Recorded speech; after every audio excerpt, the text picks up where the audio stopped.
تو ایک تو میں یہ کہتا ہوں خدا نہ کہا کرو، اللہ کہا کرو۔ لفظ خدا میں وہ نور نہیں ہے جو لفظ اللہ میں نور ہے۔ اللہ نور السماوات والارض، اللہ الذی رفع السماوات بغیر عمد ترونها، اللہ الذی خلق سبع سماوات ومن الارض مثلہن، اللہ الذی یبدأ الخلق ثم یعیدہ، اللہ هو اللہ الذی لا الہ الا هو، اننی انا اللہ لا الہ الا انا، انی انا اللہ العزیز الحکیم، قل هو اللہ احد اللہ الصمد۔ علماء سے بھی کہتا ہوں، بیٹھے ہوں گے، اور آپ سے بھی کہتا ہوں خدا نہ کہا کرو، اللہ۔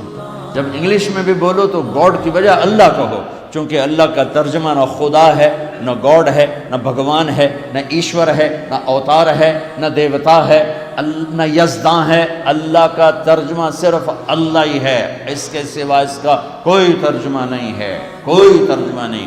آپ سے بھی مستورات سے بچوں سے بھی کہتا ہوں، اللہ کی عادت لفظ اللہ کہو، اللہ، پھر کہو اللہ، پھر کہو اللہ، آسمان تک نور پھیل گیا اللہ کے فضل سے۔ صرف آپ سے ہمارا، یعنی مجھے یہ گلہ ہے، اہل علم سے بھی گلہ ہے کہ بھئی جب میرے رب کا نام موجود ہے اللہ، کیوں خدا کہتے ہو؟ نام کا ترجمہ نہیں ہوتا ہے، نام کو نام سے پکارا جاتا ہے۔ مولانا طارق جمیل ہیں، کبھی کسی نے کہا مولانا رات کو آنے والے، طارق کہتے ہیں رات کو آنے والا۔ کبھی کسی نے کہا جی مولانا رات کو آنے والے کب آئے؟ بھائی میں تو دن میں ہوں، رات کو تو آیا نہیں ہوں۔ یہ کتنی عجیب سی بات ہے نا کہ آپ نام کی ٹرانسلیشن شروع کر دو، مولانا خوبصورت صاحب جمیل، مولانا خوبصورت صاحب، مولانا رات کو آنے والے، اور ایک طارق کا مطلب ہوتا ہے دستک دینے والا۔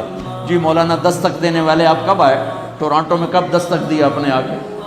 یہ کتنی عجب بات ہے۔ نہ علماء میری بات لے رہے ہیں اور نہ عوام لے رہے ہیں، الٹا مجھے خط لکھتے ہیں۔ بھائی میں کوئی اپنی طرف سے تھوڑا ہی کہہ رہا ہوں، میں کہہ رہا ہوں اللہ کو اللہ کہو، اس میں کیا عیب ہے؟ کیوں کہتے ہو خدا؟ میں ایک لطیفہ بھی سنایا کرتا ہوں، سچا واقعہ ہے۔ ہماری راجپوتوں میں ایک شاخ ہے سیال، ان کی ایک سب کاسٹ ہے ڈنگے۔ ڈنگے کہتے تو لڑاکے تھے تو نام ہی ڈنگے پڑ گیا، ڈنگے ڈنگے ٹیڑے۔ تو جنگ میں بڑے بڑے ذمہ دار ہیں، ہمارا ان سے پرانا دوستانہ ہے۔ تو فوت ہو گیا مرحوم جہانگیر ڈنگا، اس نے ایک دوست کو فون کیا، اس کی بیٹی نے اٹھایا، جنگ شہر آگے، اس کا ابا تھا نہیں، تو اس نے کہا بیٹی اپنے ابو کو بتا دینا جہانگیر ڈنگے کا فون آیا تھا۔ تھوڑی دیر بعد اس کے دوست کا فون آیا، بڑے ہنستے ہوئے، کہا وہ میری بیٹی، میں گھر آیا تو میری بیٹی نے مجھے کہا ابو جہانگیر ٹیڑے کا فون آیا تھا، جہانگیر ٹیڑے کا فون آیا تھا۔ تو بھائی اللہ کو اللہ کہا کرو، اللہ، سبحان اللہ، کیا نور ہے اس میں، زمین و آسمان کانپ اٹھتے ہیں، کتنا طاقتور لفظ ہے۔ میرے نبی نے فرمایا جب تک اس دھرتی پر ایک انسان اللہ کہنے والا ہوگا قیامت نہیں آئے گی۔ ایک انسان، صرف اللہ، لا الہ الا اللہ نہیں، صرف اللہ کہنے والا جب تک ایک انسان ہوگا زمین آسمان رکے رہیں گے۔ تو ہر مسلمان مرد عورت کی پہلی بنیاد ہے لا الہ الا اللہ، کہ یا اللہ تو معبود ہے، میں تیرا بندہ ہوں، میں نے تیری مان کے چلنا ہے۔ کیسے مانوں؟ تو اللہ کہتا ہے یہ میرا محبوب محمد مصطفیٰ صلی اللہ علیہ وسلم ہے، ان کے پیچھے چل، ان کے پیچھے، ان کے ہاتھوں میں ہاتھ دے دے، اللہ سے ملا دیں گے۔ ایک بدو آیا، کہنے لگا اے محمد، آپ نے کہا جی، آپ کو کوئی کتنا ہی بدتمیزی سے بلاتا تھا، کبھی ناراض تھے، مسکرا کے ملتے تھے، ہاں حیام، ہاں ہاں اے محمد، بدتمیزی کا بول ہے، ایکم محمد، کون ہے محمد؟ تو آگے آپ کہتے کیسے بدتمیز ہو گیا، میں ہوں محمد۔ ایکم ابن عبد المطلب، تم میں کون ہے عبد المطلب کا بیٹا؟ انا ابن عبد المطلب، میں ہوں عبد المطلب کا بیٹا۔ کیا اخلاق میرے نبی لے کر آئے۔ وہ کہنے لگا تیری تین باتیں بڑی عجیب ہیں۔ آپ نے کہا کیا؟ تو تم کہتے ہو ہم اپنا دین چھوڑ کے تیرے دین پہ آ جائیں گے، ہم کیوں کریں ایسے؟ تو تم کہتے ہو روم، ایران سب فتح ہو جائیں گے، وہ کیسے ہو جائیں گے؟ تو تیرے ساتھیوں کو تو روٹی نہیں ملتی، تو اتنے بڑے ملک کیسے فتح کریں؟ اور تم کہتے ہو کہ مر کے مٹی ہو کے زندہ ہوں گے پھر کھڑے ہوں گے، بھلا ان میں سے کوئی ایک بات ہے سمجھ میں آنے والی؟ تو میرے نبی نے مسکرا کے فرمایا انشاءاللہ تیری زندگی لمبی ہوگی، تو دیکھے گا سارا عرب میرا کلمہ پڑھے گا اور ایران بھی فتح ہوگا اور روم بھی فتح ہوگا، باقی رہی مر کے اٹھنے کی بات تو تیرا ہاتھ پکڑ کے تجھے یاد دلاؤں گا کہ تیسری بات ہوئی کہ نہیں ہوئی۔ وہ کوئی بڑا ہی ڈاڑا تھا، کہنے لگا میں نہ مانوں، واپس چلا گیا۔ جب مکہ فتح ہوا سارے عرب نے کلمہ پڑھ لیا، کہنے لگا بے پہلی غلط ہو گئی۔ جب ایران بھی فتح ہوا، روم بھی فتح ہوا، کہنے لگا دوئی بھی ہوگی تری بھی ہو ہی جانی ہے، بھلیا لوگ کا کلمہ پڑھ لیا۔ وہ کہنے لگا پہلی بھی ہو گئی، دوسری بھی ہو گئی، تیسری بھی ہو ہی جائے گی، تو مسلمان ہو کے مدینے شفٹ ہو گیا۔ عمر کے زمانے، عمر رضی اللہ عنہ کے زمانے، عمر رضی اللہ عنہ اس کو پروٹوکول دیتے، فل پروٹوکول۔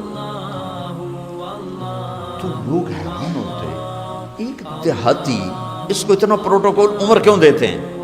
تو ایک دن حضرت عمر نے فرمایا میں تمہیں بتاؤں میں اس کو یہ عزت کیوں دیتا ہوں؟ اس کے لیے کھڑے ہو جاتے تھے کہ اس محفل میں بھی موجود تھا جس دن یہ آیا تھا اور اس نے سوال کیے تھے، تو میرے نبی نے فرمایا تھا کہ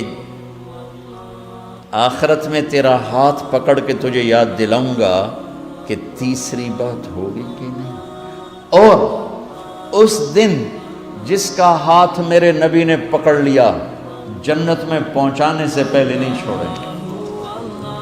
لہذا میں اس کو پروٹوکول دیتا ہوں، یہ گرانٹ کیا ہے، اس کی گارنٹی ہو چکی ہے، یہ پکا جنتی ہے، اس کا ہاتھ میرے نبی نے پکڑنا ہے۔ میرے بھائیو، ٹورانٹو میں رہو، مدینے میں رہو، لاہور میں رہو، دلی میں رہو، اپنے ہاتھ چھڑا کر اپنے حبیب کے ہاتھوں میں دے دو۔ فَلَا وَرَبِّكَ لَا يُؤْمِنُونَ حَتَّى يُحَكِّمُوكَ فِي مَا شَجَرَ بَيْنَهُمْ ثُمَّ لَا يَجِدُوا فِي أَنفُسِهِمْ حَرَجًا مِمَّا قَضَيْتَ وَيُسَلِّمُوا تَسْلِيمًا۔ یہ قرآن کی پہلی قسم ہے سورہ نساء، اور آخری قسم ہے والعصر، اور یہ قرآن کی سب سے خوبصورت قسم ہے، سب سے خوبصورت قسم۔ انداز بڑا عجیب ہے۔ اللہ یوں کہنا چاہتا ہے کہ جب تک میرے حبیب آپ کے نہیں مانیں گے میں قبول نہیں کروں گا، چاہے قریشی ہو چاہے ہاشمی ہو۔ ابو لہب ہاشمی نہیں تھا، ابو لہب قریشی نہیں تھا، ابو لہب عربی نہیں تھا۔ اللہ نے کہا تبت یدا ابی لہب وتب،